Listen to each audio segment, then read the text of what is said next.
अच्छा, एक बात और कहूं बंधुओं, आपने यदि कोई भगवत संबंधी नियम चालू करने का मन बनाया है कि कल से मैं ऐसा करूंगा, कल से मैं रोज तिलक लगाऊंगा, या कल से मैं रोज ठाकुर जी की सेवा करूंगा, कल से रोज 108 तुलसी अर्पित करूंगा, या हर हफ्ते में एक दिन ठाकुर जी को अन्नकूट करूंगा, ये जो भी आपने अगर कोई नियम बनाने का मन बनाया, तो उस नियम को तोड़ने की पूरी जिम्मेवारी ठाकुर जी लेते हैं। बोले अच्छा, तो चलो हम तोड़वाएंगे।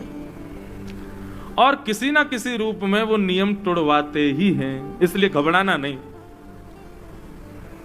आप जैसे ही संकल्पबद्ध होगे कि मुझे एकादशी रखनी है, अगली एकादशी पे देख लेना ऐसा कुछ होगा कि आप अन्न खाने पर मजबूर हो जाओगे। तब समझ जाना, बारे ठाकुर जी आपने ये किया लेकिन हम खाएंगे ही नहीं। आप अपनी स्थिति से हटना नहीं बस। तो नामदेव जी, एकादशी की बड़ी निष्ठा थी उनकी, समस्त वैष्णवों की होती है। एक दिन भगवान ने नामदेव जी की परीक्षा लेने के लिए एक वृद्ध ब्राह्मण का रूप धारण किया। लाठी लिए महाराज, हाथ कांप रहे हैं, पैर चल नहीं पा रहे हैं, लुढ़क रहे हैं कभी इधर उधर। इस स्थिति में श्री नामदेव जी के घर ठाकुर जी पहुंच गए। नामदेव जी ने जैसी देखा कोई संत पधारे हैं, ओ महाराज जाकर के संभाला उनको, जय हो जय हो जय हो महाराज, आपको बारंबार प्रणाम। क्या हुआ? बोले अरे क्या बताऊं, 10 दिन हो गए मैंने भोजन नहीं किया है, मेरी स्थिति बहुत खराब हो गई है, मुझे अपने घर ले चलो, कुछ पवा दो मुझको। नामदेव जी तुरंत उनको अपने घर लेकर के आए, आसन पर सुंदर बिठाया, चरण आदि धोए। बोले ये सब मत करो भैया, मेरे भूख के कारण प्राण निकल रहे हैं, जल्दी भोजन कराओ।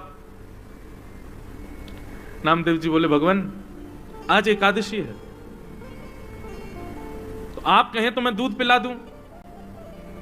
नहीं नहीं नहीं, दूध, तुम कैसी बात करो, भूख लग रही है मुझको रोटी सब्जी की, तुम मुझे दूध की बात कर रहे हो। ठाकुर जी परीक्षा ले रहे हैं नामदेव जी की, ब्राह्मण के रूप में आए।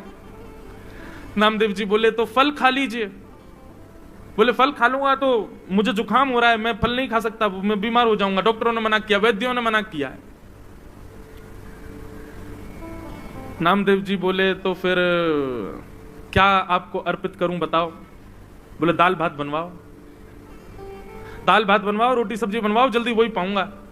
नामदेव जी बोले क्षमा करें भगवान, द्वादशी तक प्रतीक्षा करनी पड़ेगी, अभी एकादशी चल रही है, आपको मैं अन्न नहीं खवा सकता।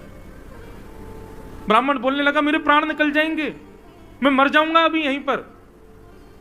अरे भैया, और शास्त्र भी आज्ञा करते हैं 90 वर्ष की ऊपर की आयु वाला नहीं भी करे तो चलता है, मेरी 90 के आसपास की उम्र है, अब कोई बात नहीं ना, आप हमको भोजन करा दो। नामदेव जी बोले भैया क्षमा करें, ना हम खाएंगे ना हम खाने देंगे, ये एकादशी का नियम है, ये तो करना पड़ेगा आपको।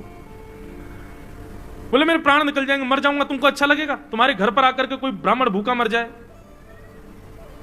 नामदेव जी बोले मरना तो एक दिन है ही, आज एकादशी, आज ही चले जाओ, इससे बढ़िया दिन क्या होगा। ब्राह्मण ने महाराज चिल्ला चिल्ला करके मोहल्ले वाले बुला लिए सारे। बोले देखो ये नामदेव अपने आप को बहुत बड़ा भक्त कहता है, पूरे पंढरपुर में इसके चर्चे होते हैं, ये भक्त है, देखो ये क्या कर रहा है। सबने कहा भैया क्या हो गया? नामदेव जी बोले आज एकादशी है, ये 10 दिन के भूखे हैं, कह रहे हैं भोजन कराओ, हम कह रहे हैं एकादशी है, द्वादशी तक प्रतीक्षा करो, और पाना है तो फल पालो, दूध पी लो। पड़ोसियों ने भी कहा नामदेव जी आप करो ना एकादशी, उनको क्यों करवा रहे हो जबरदस्ती, उनको बेचारों को दे दो जो भी है। नामदेव जी बोले क्षमा करो, मैं इनको अन्न नहीं दे सकता। अब तो मोहल्ले के लोग भी बुरा भला कहने लगे। बोले नामदेव ऐसी कौन सी भक्ति होती है कि तुम जबरदस्ती दूसरे के ऊपर थोप रहे हो कि करना ही पड़ेगा। सब लोग गए, महाराज जी आप चलो हमारे घर चलो, हम आपको बना के पवा देंगे। नामदेव जी सामने आ गए, बोले जाने भी नहीं दूंगा,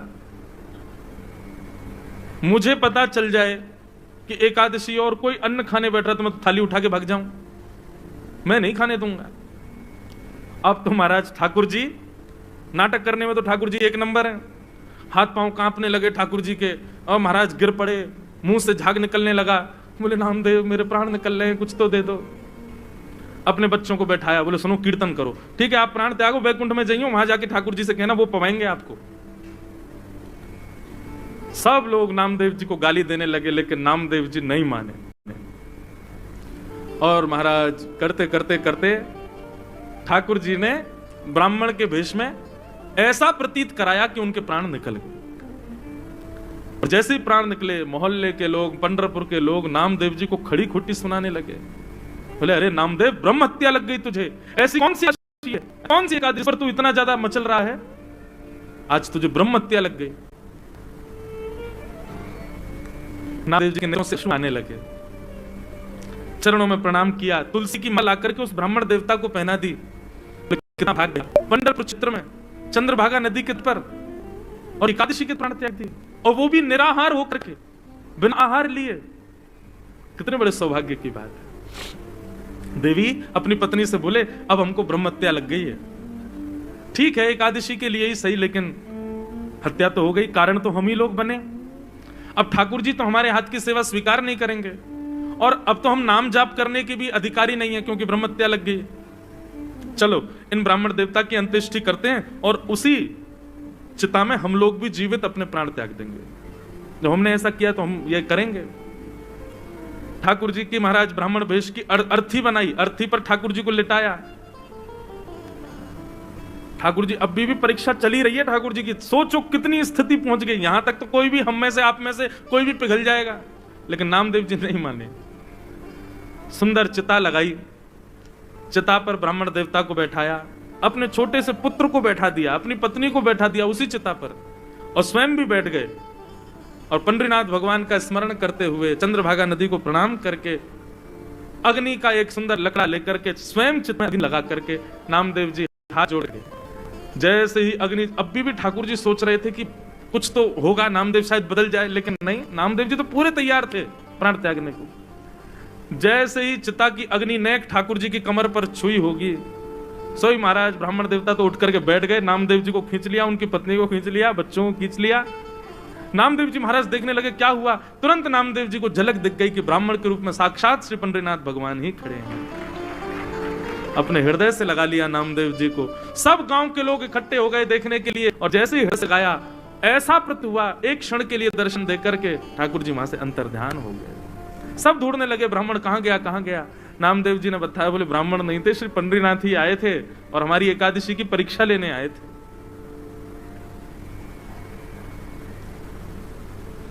ऐसी बंधुओं, ये निष्ठा है, ये कोई व्रत नहीं है,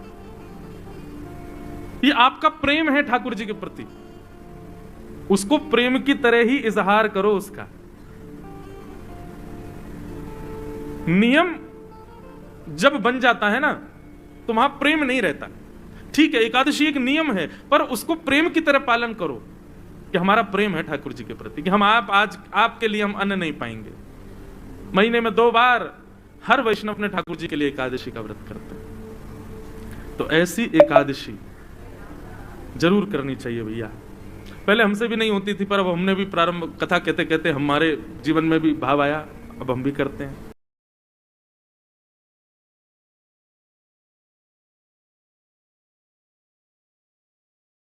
एकादशी के दिन बंधुओं, भैया इनको बोल दो ना शांत हो जाए, हमारी कथा हो जाए, फिर बोलने। बोलो वृंदावन बिहारी लाल की। दूसरी बात एक और सुनिए, व्रत उस वस्तु का किया जाता है जिस वस्तु के बगैर आप रह नहीं सकते। प्राचीन काल में लोगों के पास में बहुत साधन है कि रोटी और सब्जी के लिए ही।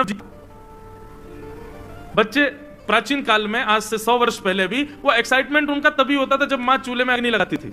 सब बच्चे बैठ जाते थे, अब हमको रोटी मिलेगी, अब हमको सब्जी मिलेगी। रोटी सब्जी ही साधन होता था, इसके अलावा करने को कुछ था ही नहीं।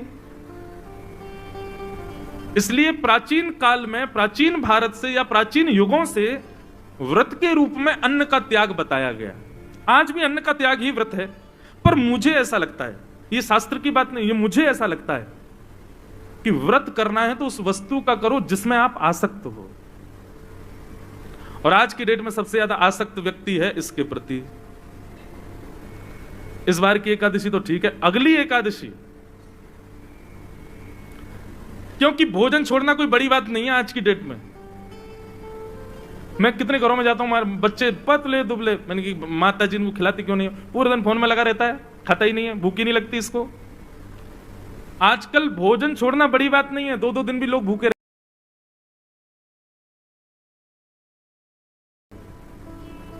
आजकल बड़ी बात है 2 घंटे भी इसके बिना रहना। हम आपसे क्या कह रहे हैं, हम खुद व्यासपीठ पर लेके बैठे हैं, लेकिन हम तो इसलिए लेके बैठे हैं, बीच में कभी पद याद आ जाता है, वो पद सेव नहीं हो तो हम तुरंत निकाल करके फिर वो आपको सुनाना होता है, इसलिए हम रखते, बाकी रहता फ्लाइट मोड पे। और हमारा फोन किसी काम का है भी नहीं, जे हमारे पास रहता ही नहीं, औरों के पास ही रहता है।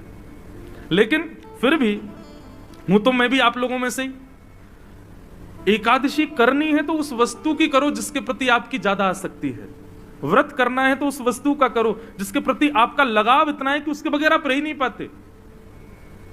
और आज की डेट में इससे बड़ी एकादशी कोई नहीं। अगली एकादशी, जितने बजे एकादशी तिथि प्रारंभ हो और जब तक द्वादशी ना आए, ब्राह्मण देवता से पूछ लेना कितने बजे एकादशी प्रारंभ होगी, इतने बजे हो रही है, और द्वादशी कब लगेगी, उतने बजे। उतनी देर फोन नहीं चलाना, तब आपकी एकादशी मानी जाएगी। मैं तो आजकल के युवाओं को यही बोलता हूं कि आप लोग अन्न वन्न तो कोई भी छोड़ लेगा, इसको छोड़ के दिखाओ। जिन जिन लोगों के अंदर व्यसन है, तंबाकू का व्यसन है, सिगरेट का व्यसन है, या फिर मदिरा का व्यसन है, और एक और बात, क्रोध का व्यसन है, बहुत क्रोध आता, हर दिन गुस्सा आता है, मोह का व्यसन है, ये सारे अवगुण आपको सबको पता है कि हमारे अंदर क्या है। व्रत करना है तो अगली एकादशी पर अपने अवगुणों का व्रत करना है। रोज क्रोध आता, आज क्रोध नहीं करेंगे, चाहे कोई कितना ही बुरा कर ले हमारे साथ, आज गुस्सा करना ही नहीं है। और बताएं, इंद्रियों का व्रत करो, कभी नेत्रों का व्रत करो। नेत्रों का व्रत कैसे कि आज नेत्रों से केवल भगवत संबंधी वस्तुओं का दर्शन करेंगे, सांसारिक वस्तुओं को नहीं देखेंगे। कानों का व्रत, आज कानों से केवल भगवत चर्चा, भगवत गुणानुवाद, भगवत संकीर्तन ही सुनेंगे और कुछ नहीं सुनेंगे। जीव का तो आप लोग करते ही हो। इंद्रियों का व्रत अनेक प्रकार हैं बंधुओं, क्योंकि आजकल क्या होता है कि लोग अन्न छोड़ने की क्रिया करते हैं, लेकिन हृदय से तो दूसरा कोई खा रहा हो तो उससे कहते, भाई सुन, तू उधर जा खा ले, हमारा व्रत है, तेरी थाली देख के हमारा मन कर रहा है, तू उधर खा, रोटी हमारे सामने मत खा। ये कोई व्रत है? नहीं। एकादशी निष्ठा है, एकादशी आपके प्रेम का प्रमाण है, उसको उसी प्रकार करो। मुझे बहुत अच्छा लगा सुन के, जब मुझे पता चला कि तांदूर के हमारे शारदा परिवार के और यहाँ के कई भाई लोग प्रभात फेरी करते हैं एकादशी के दिन। सब लोग सवेरे सवेरे 5 बजे, मुझे भी बुलाया था आज, लेकिन हम इतने थके रहते हैं, नहीं गया। पर यह अच्छी बात है, आप लोग किसी रूप में ही सही एकादशी का प्रारंभ इतना सुंदर कर रहे हैं, बहुत अच्छी बात है। हम तो कहेंगे ठाकुर जी आपको ऐसी शक्ति दें कि आपका ये नियम कभी ना टूटे, का भी ना टूटे, फिर आपके आने वाले वंश के बालक भी इस नियम का पालन करें, और पूरे विश्व में, भारत में एक दिन ऐसा संतों को खबर लगे। तांदूर में एक हमारे बहन भाइयों की ऐसी पूरी एक मंडली है जो हर एकादशी को प्रभात फेरी करती है। आपका ये नियम सदा बना रहे, अच्छी बात है। तो भैया एकादशी निष्ठा इसको जरूर कीजिए। यदि आज तक नहीं करते हैं तो आज तो अब निकल गया, अब आगे से प्रारंभ करो। एकादशी के दिन बहुत ध्यान पूर्वक, निष्ठा पूर्वक ठाकुर जी का व्रत करो। अब हमारे वृंदावन की कई रीतियों में एकादशी का व्रत नहीं होता, जगन्नाथ जी की परंपरा में एकादशी का व्रत नहीं होता। कहते महाराज जी जगन्नाथपुरी में, अब आप अगर स्कंद पुराण पढ़ेंगे तो वहां पर तो लिखा है कि अगर आप एकादशी के दिन जगन्नाथपुरी में हो तो आप बहुत बड़े भाग्यशाली हो कि आप जगन्नाथपुरी में हो। तो बोले क्या करना चाहिए? बोले उस दिन आकंठ दाल भात पाना चाहिए। स्कंद पुराण में लिखा है कि अगर एकादशी के दिन आप जगन्नाथपुरी में हो तो जितनी आपकी क्षमता है उससे ज्यादा आपको दाल भात पाना है, लेकिन हाँ शर्त यह है अन्न नहीं, ठाकुर जी से जगन्नाथ जी का प्रसाद ही पा सकते हो एकादशी के दिन। वहां के नियम अलग हैं, वहां के कानून, कहीं कहीं पर ये नियम, वहां पाप का निवास नहीं हो सकता। क्यों? उसके पीछे कारण, अन्न में पाप का निवास होता है, लेकिन जगन्नाथपुरी की रसोई में जो रसोइया है ना, उन सबको लक्ष्मी रूप माना जाता है। वहां पर जितने भी यंत्र हैं जिनसे भोजन बनाया जाता है, उन सबकी भी पूजा लक्ष्मी भाव से होती है कि भैया ये जगन्नाथ जी की निज रसोई है, यहाँ लक्ष्मी ही भोजन बनाती है। लक्ष्मी जिस अन्न का स्पर्श कर दे उसमें पाप नहीं रह सकता, इसलिए वहां महाप्रसाद पाने पर दोष नहीं लगता। एकादशी उल्टी टंगी हुई है जगन्नाथ भगवान के पीछे। हमारे वृंदावन के कई नियमों में, जैसे राधा वल्लभियों में, श्री हरिवंशियों में, वहां पर भी एकादशी नहीं होती। उनके भाव अलग हैं, वहां भाव प्राधान्य भाव आ जाता है। पर हम आप सब लोग वैष्णव, हमको प्रयास करना चाहिए, ठाकुर जी के लिए व्रत करो। व्यक्ति बड़ी से बड़ी वस्तु छोड़ देता, ठाकुर जी के लिए एक दिन अन्न मत खाओ और निष्ठा पूर्वक, प्रेम पूर्वक उसका निर्वहन करो। इस प्रकार एकादशी की महिमा बताई गई। और यहां से प्रारंभ हुआ भागवत का प्राण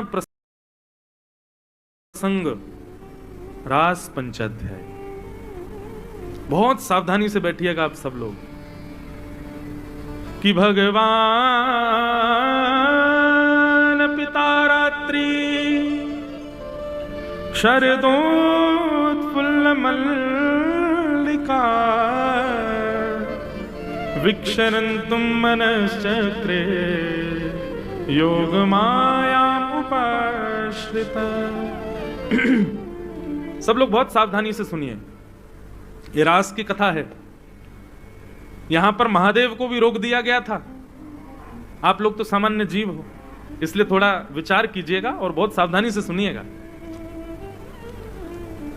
अब जो हम प्रसंग सुनने जा रहे हैं बंधुओं, रास पंचाध्याय, इसको श्रीमद् भागवत का प्राण माना गया है। श्रीमद् भागवत यानी श्री कृष्ण का हृदय है रास पंचाध्याय, और उसमें भी गोपी गीत तो निज हृदय है ठाकुर जी का। इसलिए इसको बहुत सावधानी से सुनिएगा, कहीं आपके हृदय में कोई संशय उत्पन्न ना हो जाए। ठाकुर जी की इस लीला को यदि आपने आधा अधूरा या कुभाव से सुना ना, तो निश्चित है आपके हृदय में कोई दूषित भाव उत्पन्न हो जाएगा और दोष लगेगा फिर। इसलिए बहुत सावधानी से सुनिएगा। रास पंचाध्याय का सबसे पहला अक्षर क्या है कि भगवान अपिता रात्रि।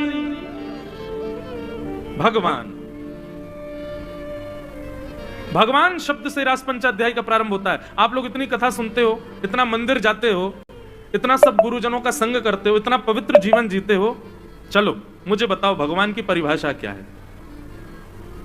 भगवान कहते किसको है बताओ? केवल आप लोग सुनोगे उसी से काम थोड़ी चलेगा, बीच बीच में हमको टेस्ट भी लेना चाहिए, और मैं कहीं कहीं लेता भी हूं। यहां तो हम नहीं ले पाए, पर चलो हमें कोई एक व्यक्ति बता दे कि भगवान कहते किसको है। आप कहोगे मोर मुकुट वंशी वारे भगवान, लाओ अभी मुझे दो, मैं पहन के बन जाऊं भगवान। वस्त्र आवरण भगवान नहीं होते हैं। भगवान कहते किसको हैं? 6 ऐश्वर्यों से जो संपन्न हैं, 6 भग जिनके पास हैं, उनको भगवान कहते हैं। जैसे बल के अधिष्ठाता को बलवान कहते हैं, धन के अधिष्ठाता को धनवान कहते हैं, ठीक वैसे ही 6 भग जिनके पास हैं वो भगवान। और ये 6 भग कौन कौन से हैं? ये 6 ऐश्वर्य कौन कौन से हैं? उत्पत्ति प्रलयम चैव भूतानाम अगति गति वेत्ति विद्याम अविद्याम च सवाच्यो भगवान इति। याद रखिए।